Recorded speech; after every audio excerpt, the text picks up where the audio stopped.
Mark Zuckerberg had seen the movie An Inconvenient Truth. So the climate change documentary by Al Gore, which the company I was involved with, Participant Media, had produced and made. Okay. So he got inspired by the movie and somehow made the analog that we Facebook need video on the site, all right? And we need somebody to do that, right? Well, somehow they got it in their heads that nobody could figure out how to do that. I mean, my thought was, well, YouTube, you could just kind of bring some links over and do what MySpace is doing, but that wasn't in the Zuckerberg world. So I got a call from a bunch of people going, Mark wants video on Facebook and wants you to do it.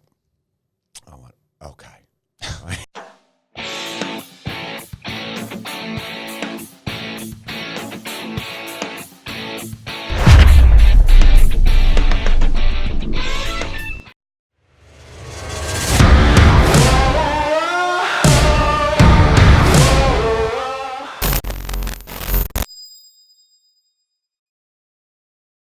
We're on. Thanks, mate. All right. Welcome to episode 17 of TradeMutt's 120 Grit, a podcast for the working class. Yeah.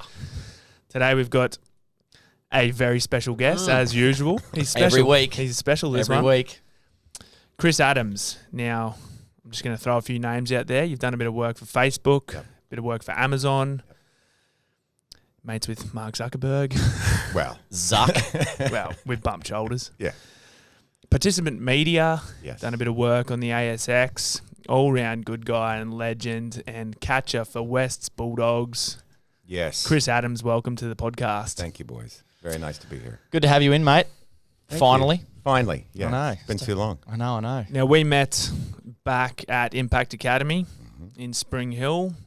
Passed you to plate. I remember you were a special guest speaker for the first Pass You to Plate that we attended. Yep. And You guys were cash flow positive by then. So. Was that 3 days in, was it? Yeah, 3 days, 72 hours. Yeah. Well done. And you just had an incredible story, a wealth of experience, and I was just gripped by some of the stories that you were telling about Facebook, because you just don't get an insight into that sort of stuff. People don't normally hear it. No, Yeah. well, especially our audience. I was saying before, we haven't had someone in the white collar side of life in here yet.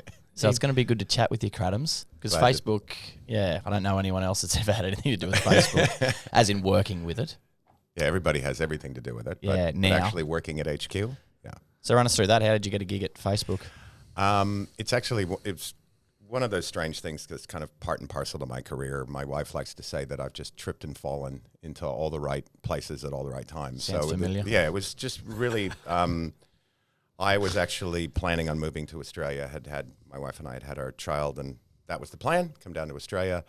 And a bunch of my knucklehead friends from Amazon and eBay and Silicon Valley and from the first kind of part of my career had all joined this little tiny company that was giving MySpace a run and called Facebook. And it was still a college site at that point. It had like 6 million users, something absurd like that, But the point is that Mark Zuckerberg had seen the movie An Inconvenient Truth. So the climate change documentary by Al Gore, which the company I was involved with, Participant Media, had produced and made. Okay. So he got inspired by the movie and somehow made the analog that we Facebook need video on the site, all right? And we need somebody to do that, right? Well, somehow they got it in their heads that nobody could figure out how to do that. I mean, my thought was, well, YouTube, you could just kind of bring some links over and do what MySpace is doing, but that wasn't in the Zuckerberg world. So I got a call from a bunch of people going,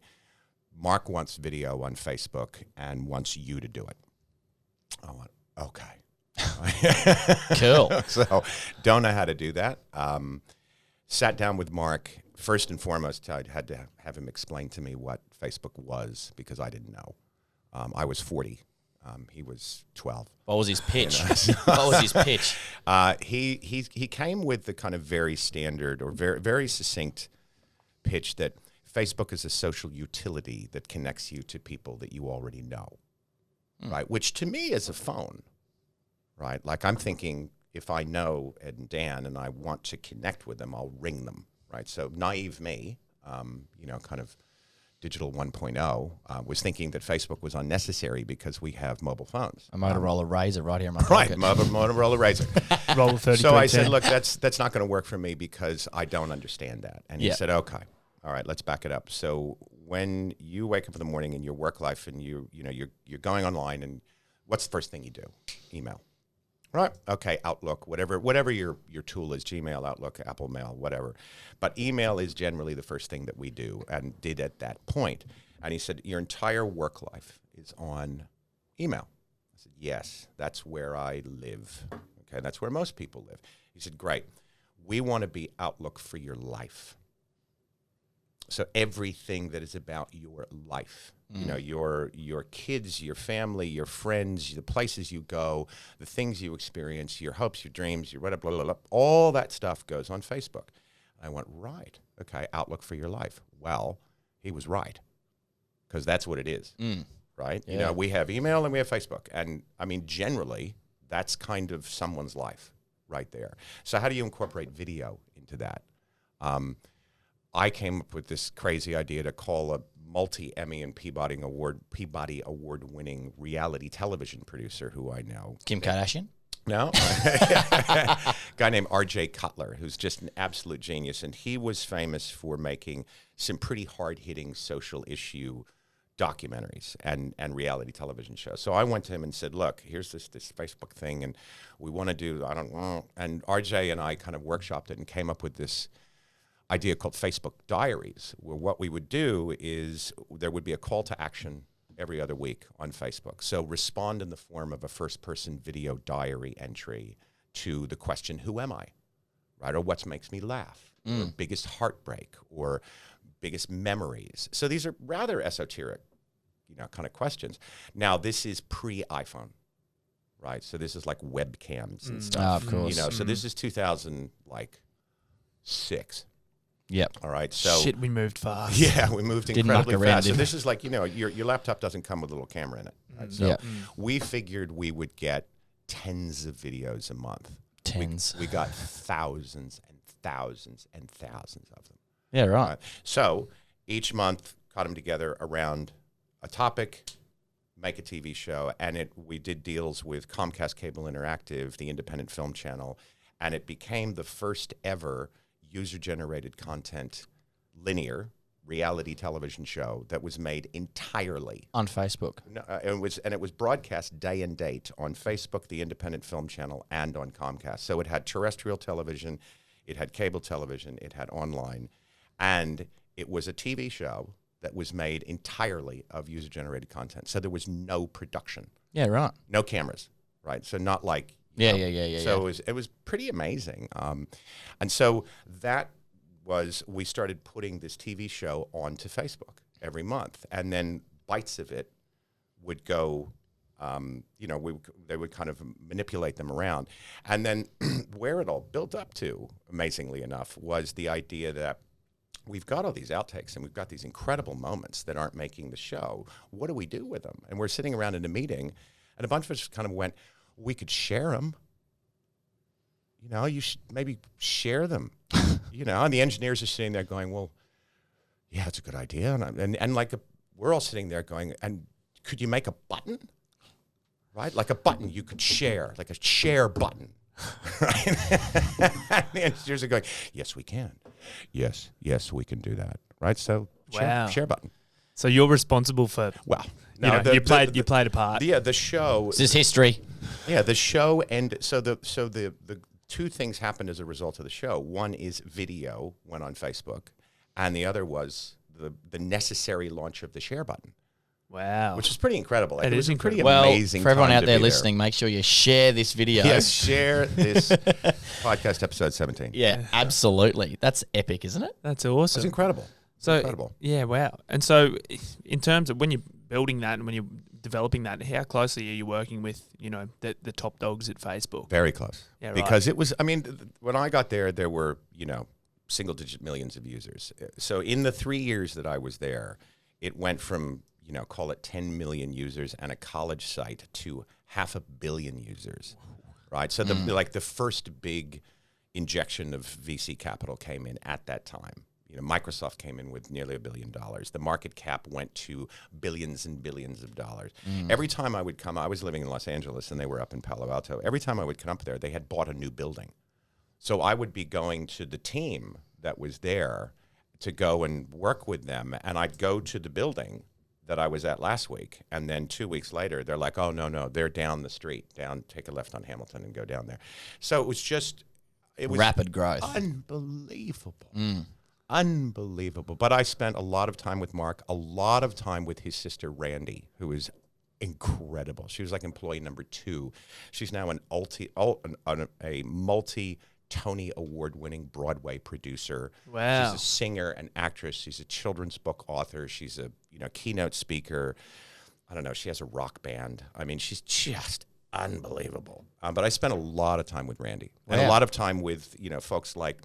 And go and look this up. But the first big management team of Facebook was people like Dan Rose and Mike Murphy and Chris Kelly and Owen Venata and Katie Germinder and a whole bunch of people that are now legends in Silicon Valley. But I got to work, and some of them I knew before. But this amazing first team that came in because you had Mark and Chris and Dustin who founded it, and Facebook was a very young organization, but when you suddenly get piled on with hundreds of millions of dollars in VC financing, they want to have some seasoned people around. So it was just what was the tone like there though? Like imagine Mark Zuckerberg's running around with $1 billion to start pumping into this tech platform. Pretty hectic. What was the what's the mood? What's the stresses? In Silicon Valley. It was very it was at the same at one point or in the same moment it was very heady and very exciting. Right, because the mandate by the VCs and by the market was expand, expand, expand. Right, this is a race. Yeah. Okay, so get big fast. Yeah. Right? On the other hand, you have a bunch of people that have been with some very successful companies, but many of them had not been at the helm. Right, there have been people who had worked in multi-billion-dollar companies and had good, strong level positions, but all of a sudden, your budgets go from like how I got to choose between kind of buying some T-shirts or buying some, pencils, all of a sudden to, I have hundreds of millions of dollars. How many pencils do you want? How many pencils do you want, right? So it was pretty amazing. How do they what are the staff and that they're like? As in, are they working around the clock? Yes. I mean, so now you hear a lot about tech companies who build campuses that have, people live there, right? Facebook was one of the ones that kind of pioneered that. In that when I started, it was literally 2 floors above a pizza shop, right? That's it. It was like 120 people. Engineering had so the executives were on the top floor and customer service and then engineering and development was a floor down. And one of the problems is that the engineers never went home. Yeah. Like the developers never went home. So, you'd walk into the development department and there was just it was pretty rank, because you've got guys like gets pretty sweaty in there. Well, just piles of cans of Red Bull and just Doritos and pizza boxes and the whole thing. And these guys loved it. Loved it. So they went, okay, well, from a personal hygiene and wellness point of view, we should get these guys to go home. Well, they wouldn't. They were sleeping under their desks. So they went, okay, we'll bring home to them. So the first big building that they had dorms, showers, change rooms. It had 24/7 food service, 24/7 laundry. So, you'd walk in and the developer would have a big bag next to his desk, and that was his clothes, right? Washed. And then, so when was the last time you went outside? Oh, I don't know. Get a bit of sunlight, get a bit of vitamin D. Get a little bit of vitamin D. But it was very, very hair on fire. Do you think they knew, because obviously Facebook is, once in a generation type thing. It's completely shifted the whole landscape of, it is the creation of social media, right? Did they know what they were? Absolutely. They knew what they had in the palms of their hand? 100%. Wow. I get asked that question a lot. Did Mark know? Did they know? Yes.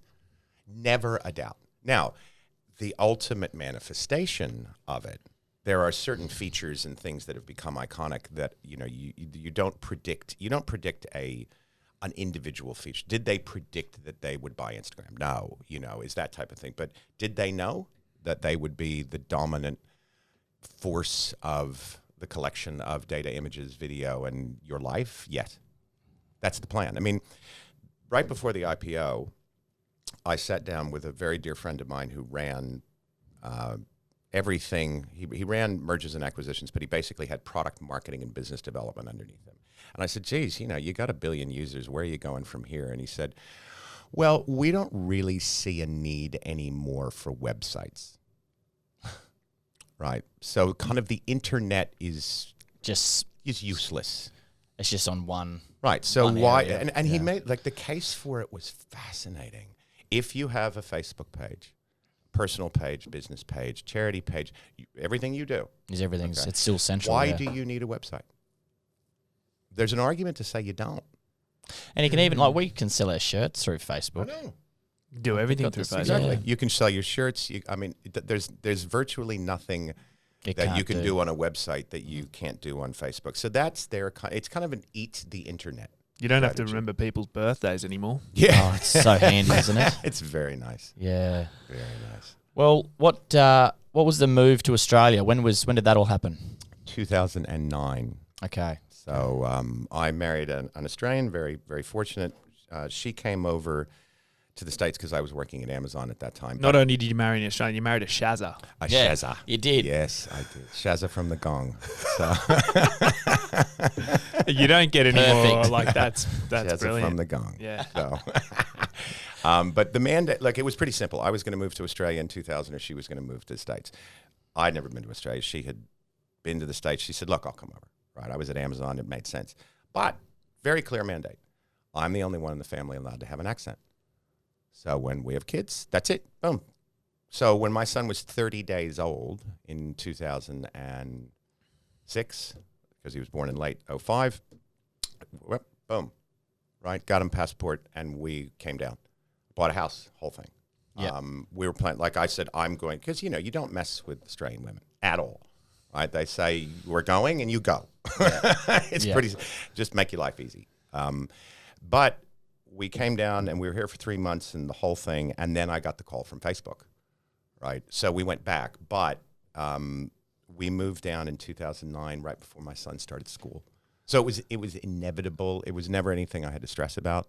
Like, people are like, oh, you left your movie career and your Facebook and all that. I'm like, look, I didn't have a choice, in the most wonderful way possible. Yeah. Right? I'm choosing my life, my family. Yeah. And that's it. And people are like, well, yeah, but you could have, I didn't think that way. Yeah. I didn't go, what am I losing? I thought, 17% of the American population has a passport. Or I get to live in another country. And it's not like some place Australia is pretty familiar. Having lived in California for 20 years. It's not like I'm in Uzbekistan or something, So it's... I hear the rental market's pretty good there.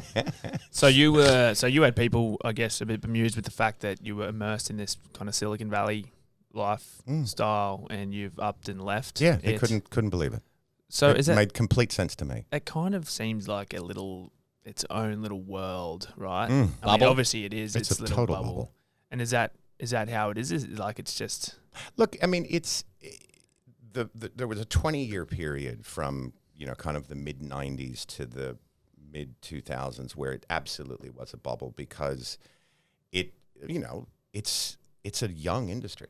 Yeah. I mean, technology is 40 years old, basically. You had your Hewlett Packards and stuff like that, and then your kind of eBays and Yahoos came up, and now here we are. So it only had one place, really. Now, if you look, there's a Silicon fill in the blank, Silicon Beach, Silicon whatever. I mean, from Austin, Texas to the Valley here to, Tel Aviv. Yeah.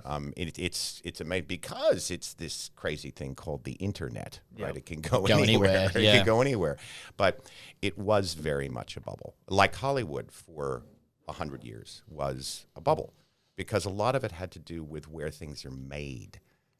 People don't, if you really break down what Silicon Valley is all about, it's about writing code, right? If you break down what Hollywood's all about, it's about making movies.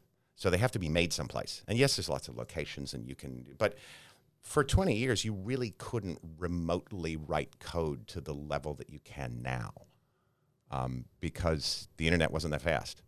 So computers weren't that powerful. Yeah, right. So you had a bunch of people You were who limited. were like-minded, who had skill sets that were surrounded by money and opportunity. So why not go there? Yeah. Right. But now it's ubiquitous. Yeah, right. From your experience working in that industry, I mean, you guess tech giants and just a different style of person, right? Who is just, we were talking about getting some vitamin D before, but Yeah. are people that dialed in, to that lifestyle that they're kind of oblivious to, this outside There is world. a lot of that. Yeah. There's a lot It's of pretty that. scary. It is, but I think it's like any industry. I mean, immersion is part and parcel to any industry. You could be a truck driver, right? And you are driving very, very long distances, right? With a lot of time pressures, and you're spending a lot of time on your own, and there's environmental forces, and there's all kinds of stuff, and there's gas prices all the way through to being an engineer and a developer to a lawyer. I think one of the things that people struggle with a lot in any industry, and I saw it a lot in Silicon Valley and a lot in Hollywood, is balance. Yeah. Right? Because particularly Hollywood and Silicon Valley are so, they're just so, there's so much noise around them, right? There's so much visibility. There's so much news, billion-dollar valuations and billion-dollar box offices and celebrities. And you've got Silicon Valley people that are now celebrities. That pressure is unbelievable, and it kind of feeds itself, right? Like, it's unfortunate that you struggle, family life you struggle with. It sounds like it's almost addictive. Like it's it's a drug. Yeah. They're drugs.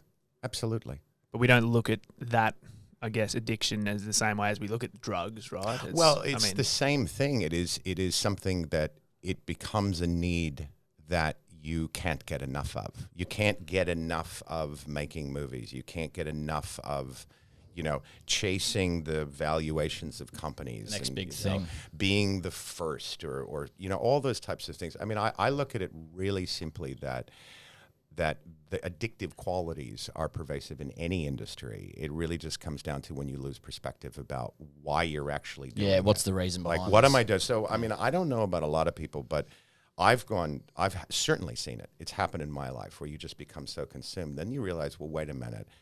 It's called a job, right? I mean, yes, it could be a calling, and all those types of things. And that's where I think that's kind of the first thing when you start talking about obsession and addictions, is that people forget that they're working because they have a house and kids. Yeah. Right. Oh no, I'm called to it. It's part of me. It's my soul. If you love what you do, you never work a day in your life. Those cliches have, I think, become kind of bastardized, because if you love what you do, you'll never work a day in your life is a really lovely kind of Zen philosophy, until you hear it come out of the mouth of a crazy Hollywood producer, right?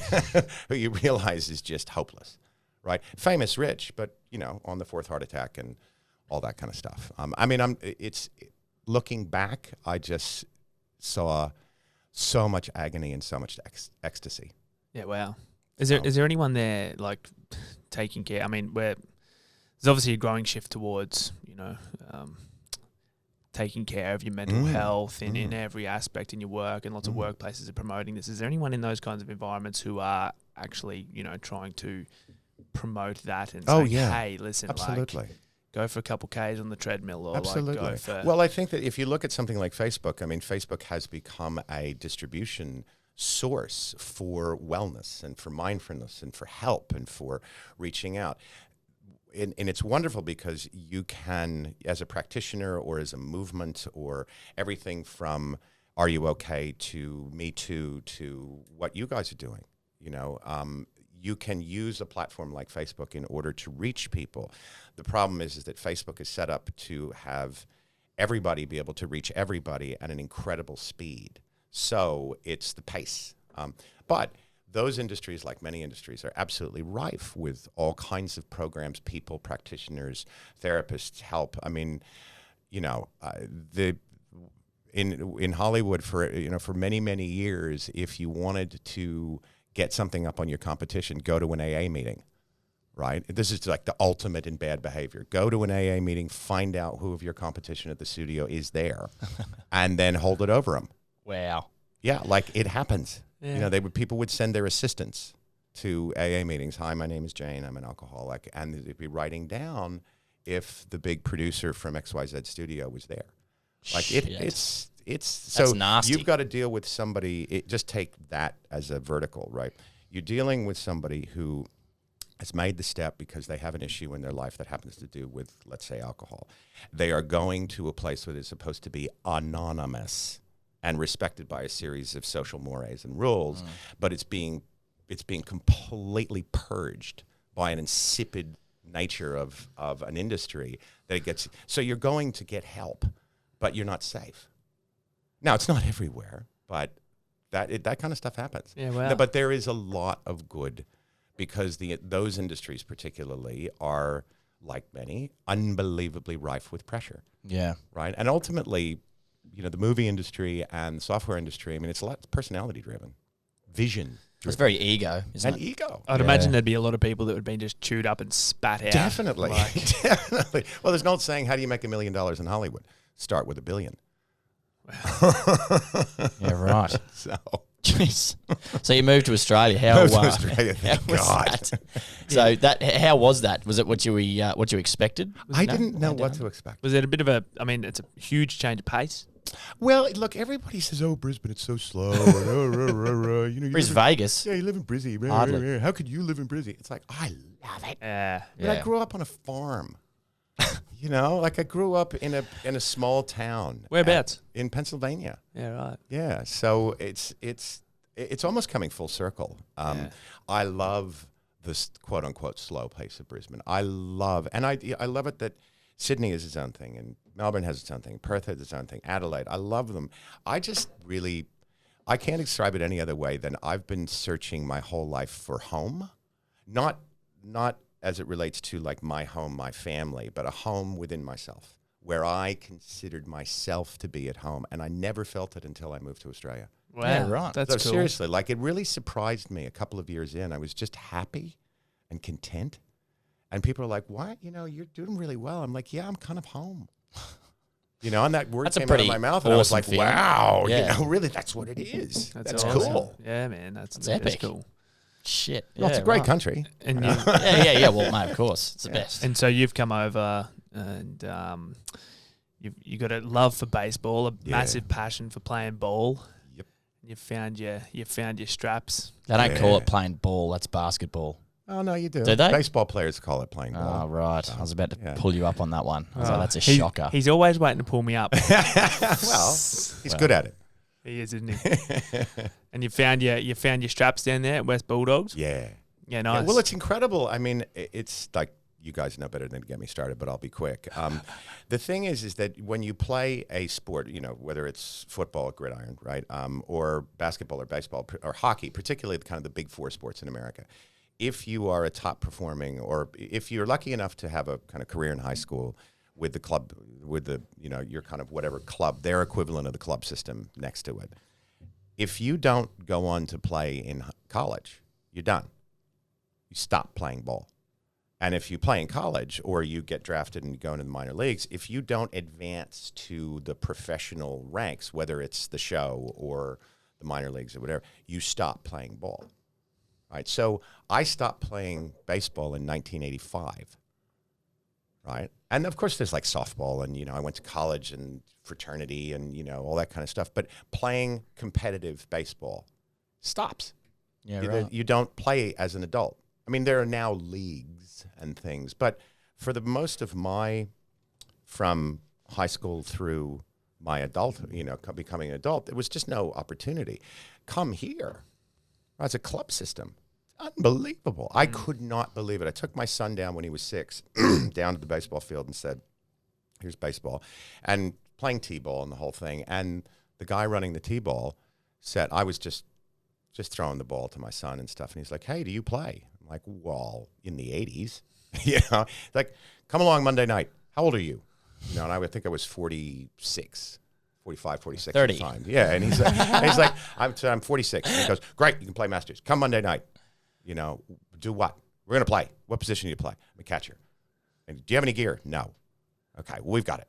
So, like 4 days later, I'm on a baseball diamond with all the gear on, behind the plate, catching, and never looked back. So there was a 26-year gap. Little hiatus. The last time I played and now. Yeah, wow. Which is incredible. You could play as an adult Yeah. at any level. You And know, that's your community base there. I suppose you've met a heap of people, and that's your it's little been extra family. I have an absolutely huge baseball family. Yeah. It's wonderful. Yeah. That's epic. You know, to be 52 playing baseball. You can hear how much you love it. Oh, It's quite evident. I live for it. So when you've come to Australia, coming off the back of what we just talked about, all that sort of stuff over in the States, what was your plan? Didn't have one. No? No idea. Yeah, right. I honestly, not cavalier, I had no idea what I was going to do. Just waiting. Zero. Waiting. Shaz was waiting for you to trip and fall and do Yeah. this thing. I mean, honestly, it was like we moved down here and we kind of moved into our house and it's like, well, what do we do? And I had no idea that the cities are kind of associated with different industries. I am a media entertainment technology guy. There wasn't a lot of that at the big end of town in Brisbane. I didn't know. I had no idea. But within 2 weeks of moving here, I met some people who have become some of the most influential and guiding people in my entire life in Australia. I've been here 10 years now. So I got stupidly lucky, just ridiculously lucky, that met a very, very powerful investment banker who is influenced with a lot of people and became one of my dearest friends. Met another guy. I mean, there's basically, I met two people, and those two people introduced me to everybody else. Yeah. Right. So just tripped and fell into the right people. Wow. So, and I had no clue what I was going to do at all, and didn't care. You know, that's good. Well, you've taken a massive chance, haven't you? Like you've followed your love, and found your home. Yeah. I mean, I was worried about that bloody, pesky income thing, but I figured I'll figure it out, and I did. Yeah. So you figured it out, and we met you 18 months ago, I suppose, at Impact Academy. Yeah. And your wife Sharon and you were there working at Greater Outcomes, and there was an event sort of end of last year. It was a diagnosis with Sharon. Run us through that. Yeah, so it was one of those amazing things that a lot of my life has had to do with social enterprise and social impact, from participant to the children's books that I write and things. So it's been a big part of my life, and to be able to work in a completely dedicated environment around social impact and be able to meet guys like yourself and others who just are so incredibly inspiring. Like, I love working across portfolios of startups that are disparate and be able to help. And I was in the place. And then my son got sick and, kind of, sinusitis and some things. And it just didn't get better. Didn't get better. It was a really slow. It was just, in April of 2018, he came back from state title baseball and had a series of sicknesses. And then he got some very big ones, like a very heavy kind of alien chest buster parasite. And then he got some other, and ended up with Lyme disease, which, in Australia doesn't exist. But I'm not going to go there. That's a whole other thing. But so my wife and I are managing that while having this incredible joy of being able to work with folks like yourself in the social impact environment. And then my wife went from mammogram to breast cancer surgery in 10 days. Like, diagnosis, boom, get in here. Like, you never want to hear rare and aggressive from your oncologist. Just flattened. So that was just a regular checkup? She was just her yearly checkup. Wow. And the mammogram came up fine. But it's just like, women are incredible. They just know stuff. She knew something was wrong. Like, just knew something was wrong, because just something's off. It wasn't like, oh, there's a lump, right? It was just, knew something was wrong. So got the mammogram. You're fine. No. I need the ultrasound. Right, so the wand, and, she made them go deeper and deeper and deeper. And then like, no. Oh, what's that? Right. Tiny little tiny thing. Biopsy, boom. Rare and aggressive, boom. Get in here. Wow. So, yeah. So that was just a gut feel? Just gut. It's kind of crazy channeling the universe stuff. Yeah. She just knew, because if she had walked out after the mammogram, God knows. Like, missed it with rare and aggressive. I don't know. So you're dealing with, and I remember when you were going through that stuff with your son. Yeah. I remember that's unfolding. Yeah. And how, A lot of unknowns. Yeah, a lot of unknowns. Yeah. Well, we confusing didn't know what periods. was wrong with him. Yeah. You know, like they treat this and that's done. Get the testing. Okay, that thing is done. Why isn't he better? Oh, well, he's got this, right? And have to go to integrated doctors and outside the traditional GP system and all that to find out that it's actually this and then it's that and then it ends up with Lyme. And just to find out that what it is was a relief. But by the time we found out what it is, my wife was in radiation therapy. Wow. So, you know, it was kind of like, yay, but holy crap. So that's a bit of a double whammy. Yeah, it was at the same time. Yeah. So what was happening with you through all this? So how were you? I would love to look you guys in the face and say I was the picture of stability, organization, power through it, you know. But no, I fell categorically apart. Completely fell apart. Yeah. Held it together for as long as I could, balancing, you know, the complete unknowns with my son. A lot of the treatments were making him crazy. His mind leached of so much, like zinc and iron and copper, frontal lobe, cognitive reasoning type stuff. Yeah. Then put on heavy antibiotics. I mean, his mind went completely nuts. So he was all over the shop. And my wife's in incredible pain, you know, being radiated every single day. I mean, it's like a second-degree sunburn every day of your life, right? And all of the side effects. So I just had no idea what to do. None. And you've got no Sharon's family's down. No, Sharon's family's all around us. Okay. And there is cancer in her family. Yep, so yep. there was a lot of calm in the family and a lot of like support in the family. But I think that part of my problem where I ended up kind of falling apart was that I just really thought that I'd be that guy that had their shit together.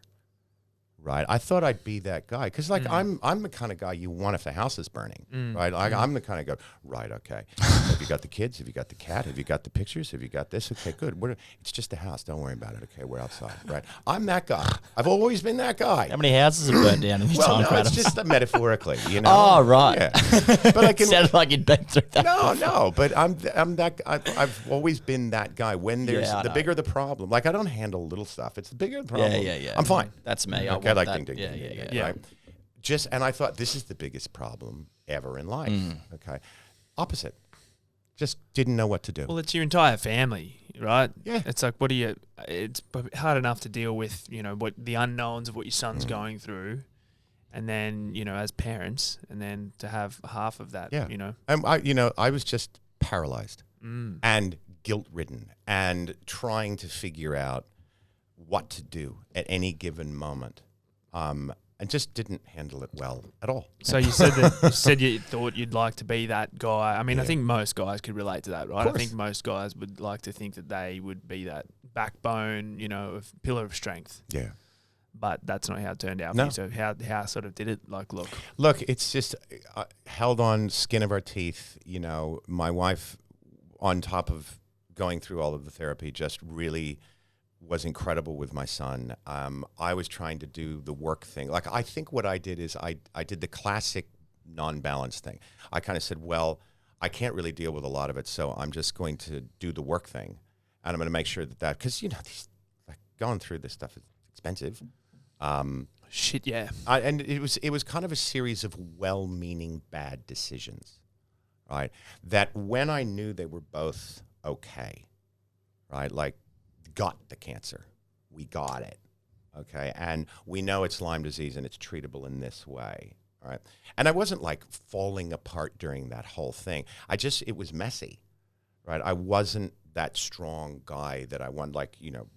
Probably used to a bit more structure. Well, yeah. I mean, yes, I was used to structure that either I was a part of or I was controlling, and all of a sudden the structure gets blown out and you have a new structure.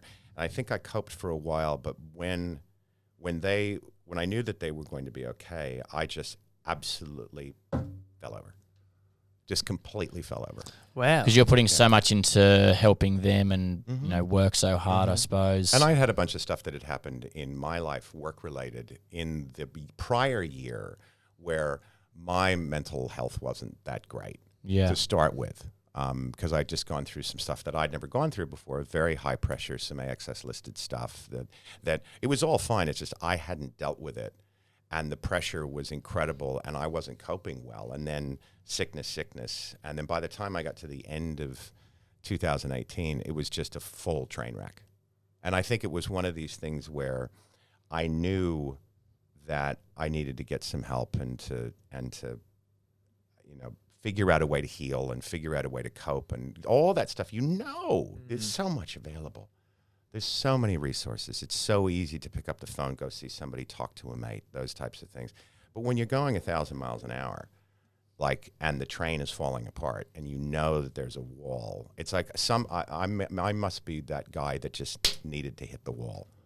I think that's which pretty is not common, fun. Yeah, no, I don't think it's fun, but I think it's pretty common, right? Because you're a smart guy, as you said, what's out there, you know what's a healthy approach and things that you should be doing. But yeah, when you're going 1,000,000 miles an hour, you're right, and I think that's so common for a lot of people. And you can offer assistance and you can offer help, and you can know what's out there, but it's not until everything comes crashing down. And it is until you. And I think that one of the moment. big things that I learned looking back on it is that I was feeling very guilty about knowing that I was not in a good place when my wife and my son were they were in such bad shape, and they needed me so much, and I was feeling like I was unable to help them because I felt like I was falling apart. And then you compound that with I feel guilty because I'm not being that guy.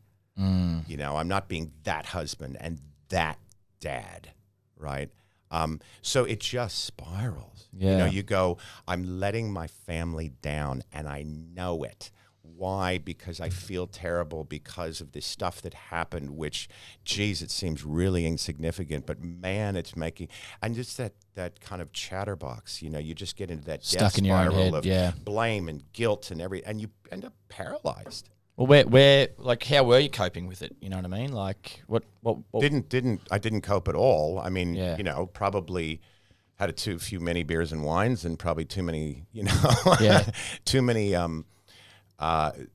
beat myself up sessions, too many not calm moments.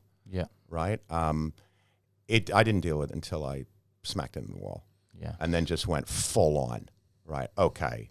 I looked at it as being really existential, kind of life or death, right? Yeah, right. For myself, but also for my family. Like, you asshole, your family just went through this, and yes, you were there, but you weren't really present.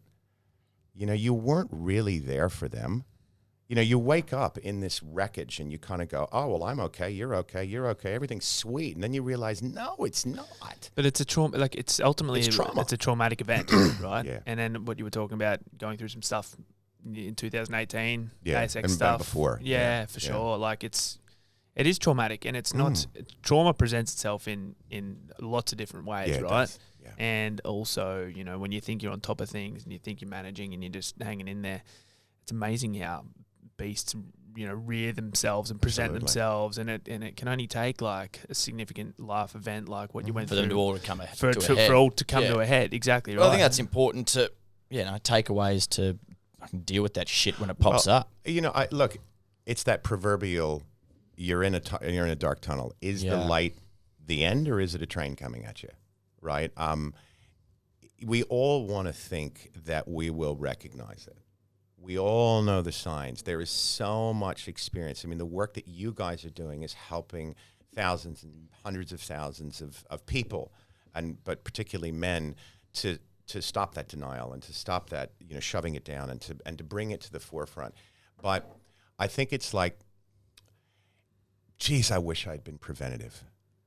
But it's up to the individual, That's what it's. No matter, like the last podcast we had with Nick Sutherland.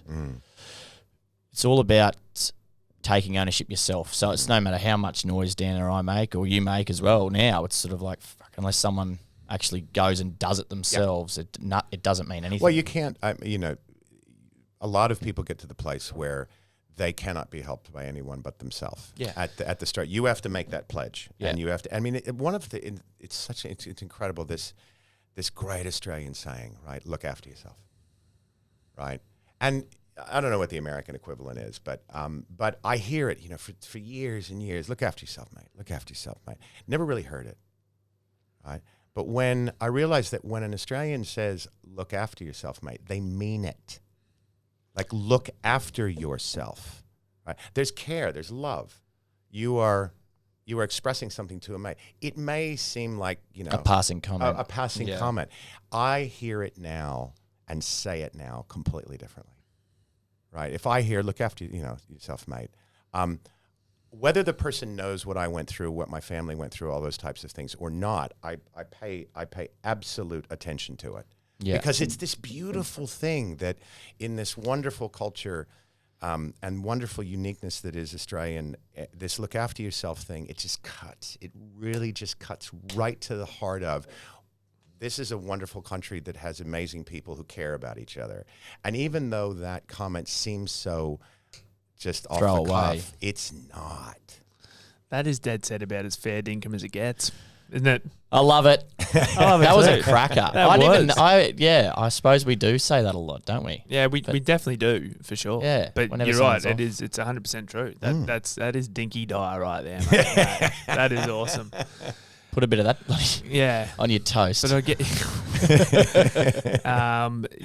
that's cool. But it's like, it's funny because it's hindsight, perspective, all that sort of stuff, right? It's like not until you've been to that point. Yeah, but you've where learned a shitload. You've learned a shitload. I mean, but there's so many people out there who are treading that line. They're just only just. Right? Well, but you also, you realize that the fragility. Right.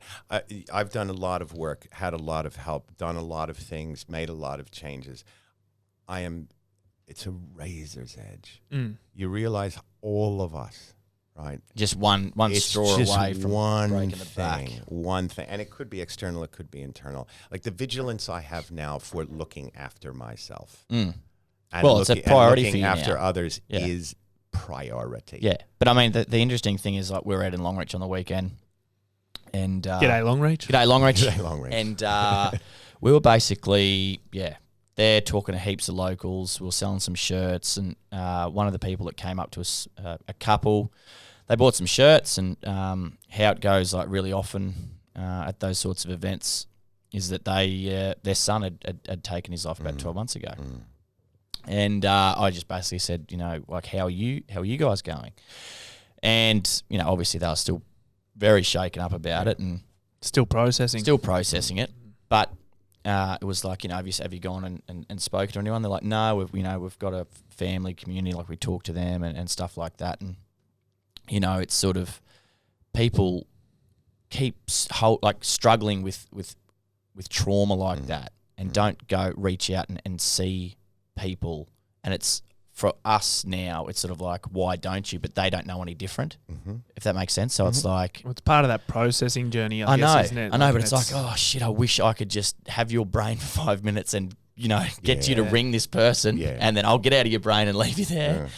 Yeah. But if only. So, but it's sort of, I suppose that's what we're trying to do I was gonna say, right it's the here whole, now. The shirts that you make, the clothing you make, the hat, you're going and saying, you can't ignore this, right? But I don't think people realise when there is a point to go. Like, that's a fucking massive thing that's happened to those people. That is massive, right? Like, you don't have to sit there in your own head and try and deal with that shit. You know what I mean? And, like, that's, I suppose, the crux of what we're trying to get across. This is the biggest hurdle that people currently face. It's the fact that they don't actually know when they are at that point. Well, that's like when you you with the go wall. when you go and speak to someone, you know what I mean. And it's not until this is the whole. If you got a bone hanging out your leg, you're like, yeah, shit, right. I've got to get a cast on that. Like, but no brainer. But if you've, but I think what we're trying to do is be more preventative rather than For sure. last. So Yeah, you know for what I mean. sure. So like, let's get up and go to the gym and let's start working out, start eating a few more veggies, and let's start training the brain. Like, and also let's cut the bullshit, which is the biggest part. Well, I think that somebody, if you talk about those folks in Longreach, I mean, it's very germane to anybody who is going through a trauma that has survived a trauma, like in their case. Yeah. Okay. There's guilt. There's incredible, like my son took his life. My son took his life, right? That is consuming in their head. They don't, I would imagine that, and this is just a gross generalization, but there may be a sense that I don't have any right to talk about myself, right? It's about what I'm going to do, how I'm going to deal with my son. It's all about him, right? I survived, right? So I'm fine. I'm fine, right? So you hear. I know what you mean. They're looking at it from the perspective of saying that's way worse than what I am. Yep. So shit, I'm all right. But you see it a lot in families that have trauma where there is, for example, a child dies of something, right?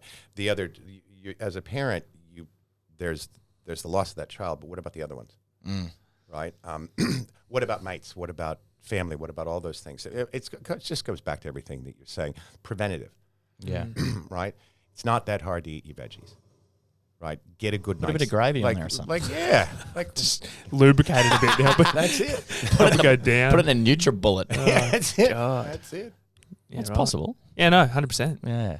So, Yeah. So wow. So people who have lived and experienced Silicon Valley are not immune to going through the same stuff that us. Yeah, well, that's a key takeaway. Us regular humans go through. No, Look, it's it doesn't everywhere. discriminate, does it? Yeah, it doesn't discriminate, and yet I think one of the things that I would say about the Hollywood Silicon Valley environments is that it's weird because it's kind of insipid. It's expected, known, everybody has troubles, there's addictive troubles, there's this, there's that, there's so much, right? There's so much trauma, there's so much issues in that industry, but it's almost sometimes forgiven or swept under the carpet because there's kind of an art to that too. Like, you can be crazy and brilliant. So people forgive a lot of bad behavior that on a job site would not be tolerated at all. Well, I mean, all of that's coming out, has been coming out lately, like your Weinsteins and your and all this kind of stuff. Like, people knew this stuff was going on. There were people around it. It's like you forgive it because of the beast in the industry that you're in is almost seems bigger than the problem that was being arisen. Well, but it's from like you said about doing there's a bone sticking out of your leg. You go to the go get a cast. Well, I mean, if somebody is not. It's on a building site and there is something that is going to break and kill someone because someone didn't do a good job putting something together. It's kind of obvious, right? Like, we need to address that because there's a health and safety issue. In Hollywood and Silicon Valley, right, it's code, right? I mean, code isn't life or death. Well, code isn't life or death, and like acting isn't life or death. I mean, yes, there's all kinds of explosions and all that stuff around it. But point is that I think that, unfortunately, there's two faces to the beast in those industries. There's a lot of forgiveness. There's a lot of sweeping it under the carpet. Now it's changing radically, like the industry, the trades industry there's a lot of stuffing down. You guys are doing such an amazing job of allowing people to express themselves, allowing those feelings that they've shoved down to come out, which is every bit as hard as reining in crazy, bad behaving people because of money. Do you reckon there's a lot of people out there who are sitting pretty nervous, waiting to be the next news headline? Mm-hmm. Because there's no place to hide anymore. This is one of the greatest things about social media. Stop behaving badly. You're going to get caught. It's like it's like the Brisbane scene because it's so, especially in like the small startup area, it's everyone knows everyone. Absolutely. And like there's a couple of bad apples and everyone knows who they are. So, I mean, you can't, there's no hiding. No, you got to do isn't. things right. There isn't. Yeah. I mean, a lot of the people that got necked recently in Hollywood and all that kind of stuff did because there was a platform like Facebook and Instagram and others in which there could be expression that would be so widely embraced, adopted, and proliferated by people who had been through the same thing that it didn't become about one producer doing something bad to these people. It became about a movement, right? Me Too happened like that. Right? Overnight. It wasn't just the Weinsteins. It wasn't just started there. Boom. Right? So there's no place to hide. Thank God. Yeah. That's epic. It is epic. There must be, I was just going back to that we'll wind up here a little bit, but I think there's people in those industries you're talking about who you don't get a chance every day, right? You know, it's not every day that you get a chance to prove yourself in Hollywood or, get a gig at one of these big companies. And so to make that work and to take that opportunity for what people perceive as success, everything else goes to the back burner, including your personal health. Yep, your values, your health, your relationships, your morals. I mean, people throw away their lives for money so easily. For money, fame, power, fortune, those types of things. Happens all too much. But I think that we've talked about a lot of things today, but everything from the good about social media, and the mutts. Well, so many people talk about, I mean, you have these conversations all the time about, social media, it's such a, evil beast, but it's been brilliant. For us. Absolutely. Well, for so many people. Yeah, but I mean, you guys rule on Facebook. Yeah, but the thing is, it's sort of like a rule of Facebook. No, but the idea that there's, with everything, there's a positive and a negative, and I suppose that, I don't know, well, what we're doing on social media is trying to sort of cut the bullshit and put people's real, we're doing the Mutt Mondays now, stories of TradeMutt. Yeah. And we're just putting people's raw shit out there that's true from the heart, what's happened, let's have it out, rather than the photo on the floating flamingo on but sitting on the pool on Instagram and taking 30 photos to try and get the right one, and they're hating their lives. It's sort of like, this is real, and we're trying to work through this shit. Yeah, change people's perceptions. 100%. Yeah. So what's next for Cradams? Baseball. Yeah, baseball. Nice. Season That's good. starts Sunday. How important is it to have that outlet? Vital. Yeah, nice, mate. Vital. Fantastic. Because that would have been a big support network for you too when everything was happening. Oh, God, yes. You'd be amazed. Yeah. Be amazed at how much the baseball community rallied. Yeah. Club sport in Australia is that's what it's all about. Something I've never seen. Honestly, I'd never seen because we're all involved, right? When Cooper went down, the club and the kids, his teammates, and then when Sharon went down and when I went down, right? So you got the whole family going down linear. The baseball community just rallied and picked us up and welcomed, and you don't need to play or come back and play. Just come out. Don't come out. It's all right. I thought, oh, God, I'm going to never play again because I didn't play for half a season. And they're like, after taking 20 years off. She'll be right, mate. That's awesome. She'll be right. And just to be clear to all the listeners out there, Sharon's in remission now. Oh, yes. Sharon's good. Cancer-free. Cooper's doing really well. He is back playing ball, and this weekend he's going to participate in the under-16s state titles. Oh, brilliant. Love it. So, in Cairns. In Cairns. So, 18 months later, he's on a state title team. You heading up there? Yeah, Thursday. Awesome. So, I'm assistant coaching with two other guys that I coach with, and it's fantastic. I love them. Beautiful. Kids are amazing. Beautiful time of year up there. Yeah. Well, thanks for your time, mate. Thank you. It's a good chat. I think people will get a bit out of that. Yeah, mate. Thanks so much for coming in. You're welcome. If for nothing else, for the American who's just nailed some Australian vernacular, it's brilliant, mate. Love your work. Love your work. Good on you, Cradams. Cheers, mate. Thank you.